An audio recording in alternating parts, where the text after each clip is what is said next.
Hi, everyone. Thank you for having us again. My name is Hiba. I'm Palestinian. I was born and raised in Jordan my entire life. Let me start by saying that when I knew I was going to come here today, I prepared a speech. So excuse me if I will be a little bit overwhelmed because I will not be reading the speech. I will actually be talking a little bit about my personal life in terms of being a Palestinian Christian. And I will be reflecting a little bit on the past 2 weeks, uh, going into through Europe to speak about Palestine. So to start, my grandfather was an Anglican bishop in Ramallah and then later on in Jerusalem. But he was very active politically in the best Christian behavior. And he was even called a man of peace by Margaret Thatcher. So in 1970, he was exiled to Jordan because of his attempts to bring peace to the Palestinian people. As the occupation, what the occupation is very well known in doing, they do something that's called collective punishment on the Palestinians. And as a result of their collective punishment, I am the third generation of the bishop's descendants who cannot visit Palestine.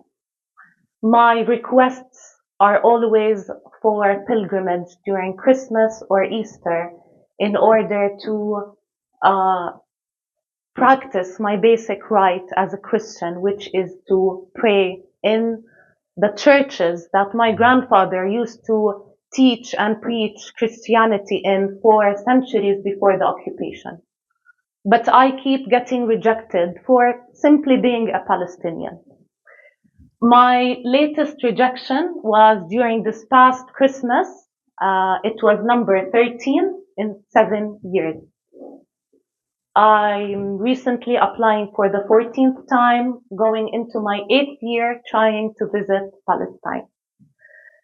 So let me tell you where I was brought up. I was brought up in Jordan.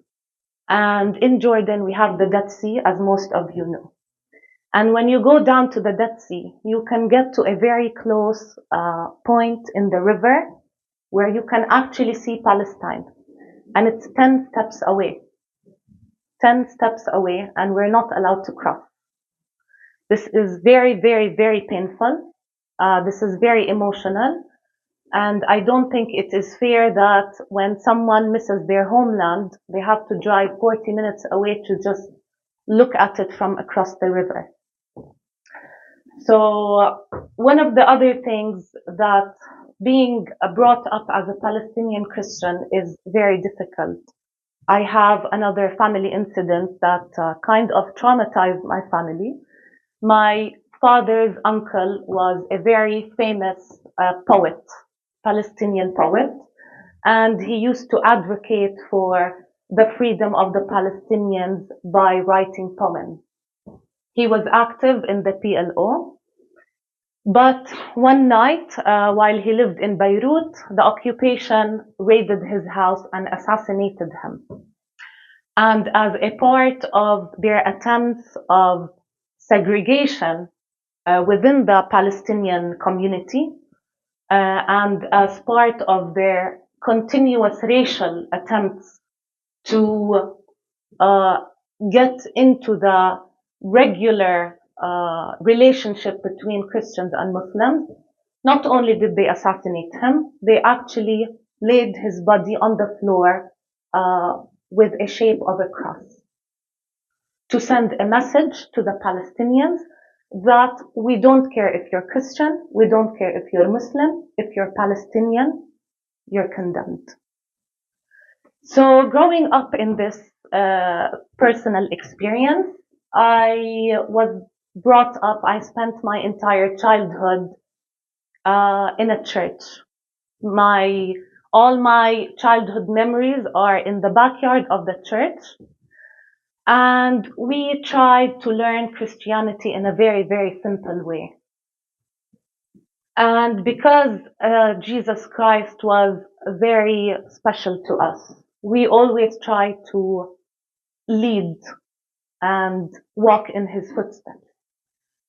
So in order for my family to teach us good Christianity, they always taught us to simplify it instead of going into the complicated theological ideas.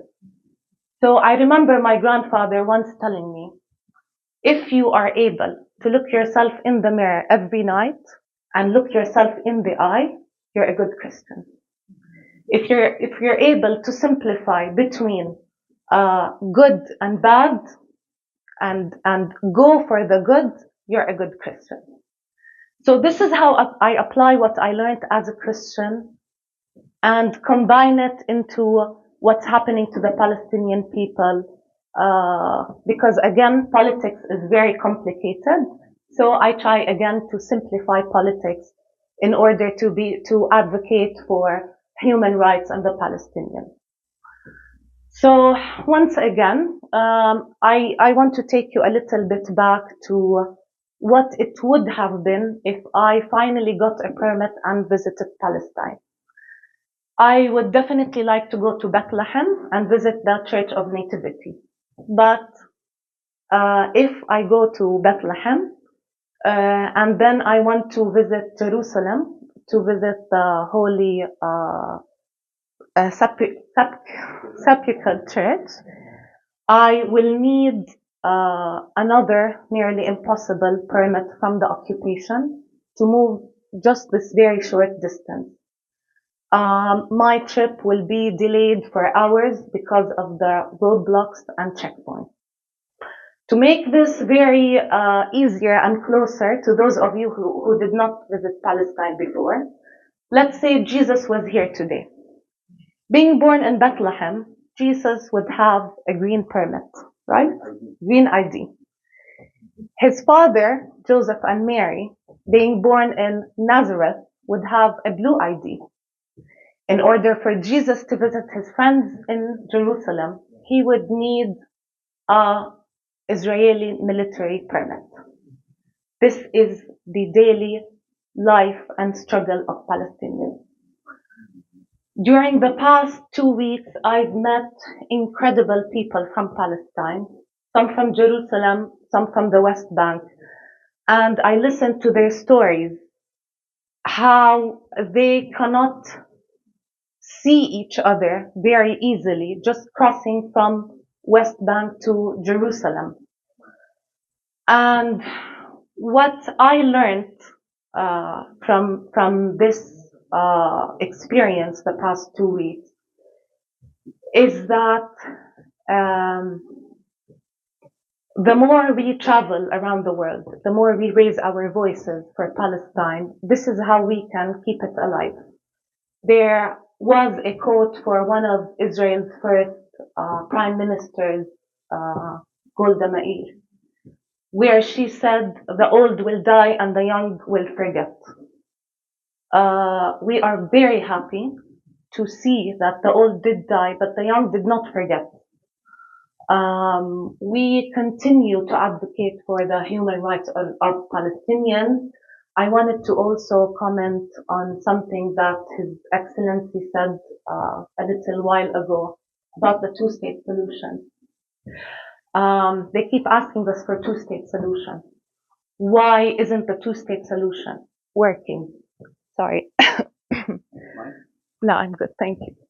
The two-state solution is simply not working because in order to have a two-state solution, the two-state solution, sorry, we need two states with equal rights. When the Palestinians gain their equal rights, then they can see eye to eye with the other side. The Palestinians are being addressed as if this is an equal fight.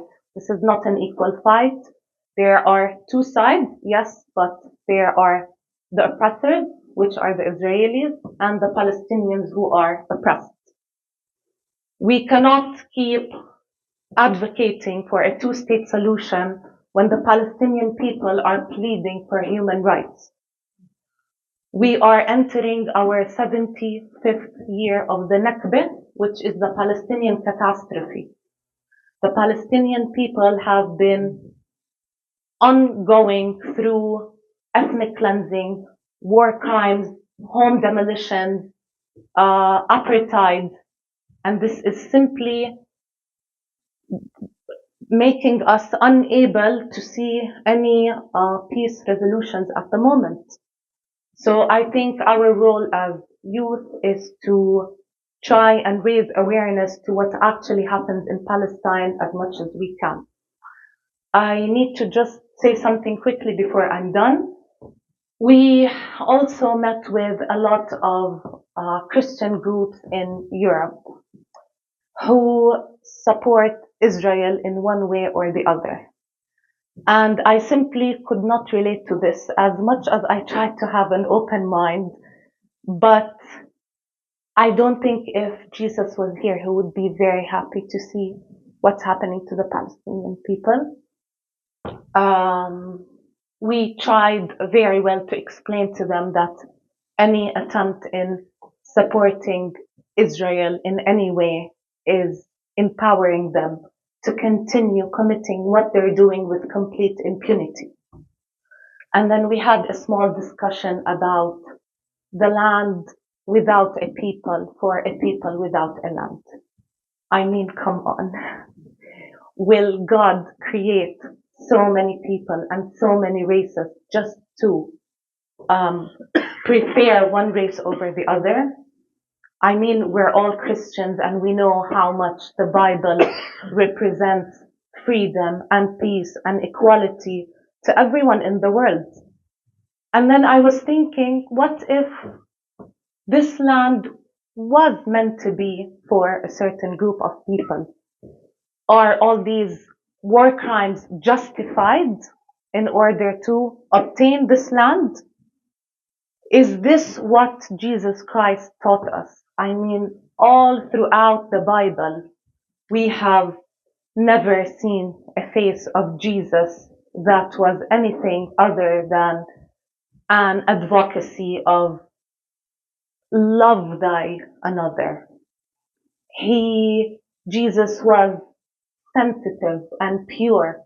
Jesus went up on the Mount of Olives and wept over Jerusalem, which, by the way, the same mountain which they're trying to turn into a Jewish national park.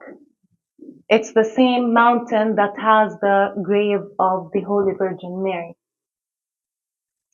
So yes, we need to continue speaking. We had a lot of responses from the European Union asking us to give them time, or they were asking us to have some patience. And I honestly, I don't know how much patience and bloodshed can the Palestinians endure anymore. And then when you want to raise your voice and speak the truth and explain what's actually happening on the ground, you're accused of being anti-Semitic. I mean, we're very sorry for what happened to the Jews. We are humans. We advocate for humanity. No one wants to see anyone suffering, but we are paying the price for a decision we did not make. And we refuse to continue paying the price. The last positive thing that I wanted to share from the journey we had in Europe is that how positive and incredible we found the responses from the youth groups, whether they were the Christian groups in Europe or other students who were studying politics. I was so happy to hear the prophecy of His Excellency saying in 30 years, he says there will be no occupation, because I was told that I will not get a permit from the occupation until I am after 60. So I am turning 36 this July, so it looks like I'll be there a little bit after I'm 60, which is fair enough. Thank you very much for having us, and we hope this will be a chance for us to advocate together for the rights and freedom of the Palestinians. Thank you very much.